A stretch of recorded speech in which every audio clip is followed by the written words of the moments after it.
আপুনি ফেচবুকৰ পৰা টকা ইনকাম কৰিব বিচাৰে নেকি? খুব সহজতে আপোনালোকে ফেচবুকৰ পৰা টকা ইনকাম কৰিব পাৰিব। আৰু যদি আপোনালোকৰ প্ৰফাইলটো প্ৰফেশ্যনেল মোড অন কৰা নাই, তেতিয়াহ'লে আপোনালোকে প্ৰফেশ্যনেল মোড অন কৰি ল'ব। আৰু যদি আপোনালোকৰ পেজ আছে আৰু সেই পেজৰ পৰা আপোনালোকে ফটো, ভিডিঅ', লং ভিডিঅ' নতুবা শ্বৰ্ট ভিডিঅ' দি আপোনালোকে খুব সহজতে মানে ফেচবুকৰ পৰা টকা ইনকাম কৰিব পাৰিব।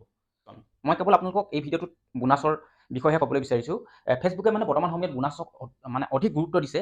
আৰু আপোনালোকে স্ক্ৰীণত দেখিবলৈ পাইছে, প্ৰথমতে আপোনালোকে যি ফটো দেখিছে সেই ফটোকপিত মানে মই পাইছোঁ $9.71 আৰু দ্বিতীয় কপিত পাইছোঁ 8.50 আৰু তৃতীয় কপিত আপোনালোকে দেখিছে 7.11। $9.71 যদি ইণ্ডিয়ান কাৰেঞ্চিলৈ যদি কনভাৰ্ট কৰোঁ, ইণ্ডিয়ান ৰুপিছলৈ যদি কনভাৰ্ট কৰোঁ, তেতিয়াহ'লে আপোনালোকে দেখিবলৈ পাইছে $9.71 হ'লে 815 টকা হ'ব ভাৰতীয় টকাত।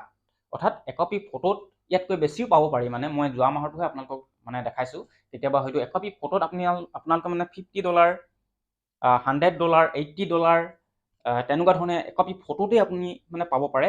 ইয়াৰ এটা উপায় আছে কি, আপোনালোকে কেনেকৈ পাব বোনাছত, প্ৰতিদিনে 8ৰ পৰা 10 কপি আপোনালোকে ফটো আপলোড কৰিব। হয়তো কোনোবা একপিত এটা দুটা লাইক আহিব পাৰে, কিন্তু তাৰ মাজতে যদি কোনোবা একপি মানে ফটো ভাইৰেল হৈ যায়, তেতিয়াহ'লে সেই ফটোকপিতে মানে আপোনালোকে যথেষ্ট টকা উপাৰ্জন কৰিব পাৰিব। আজিলৈ ভিডিঅ'টো ইমানতে সামৰিছোঁ। অন্য এটা ভিডিঅ' লগ পোৱাৰ আশাৰে ধন্যবাদ।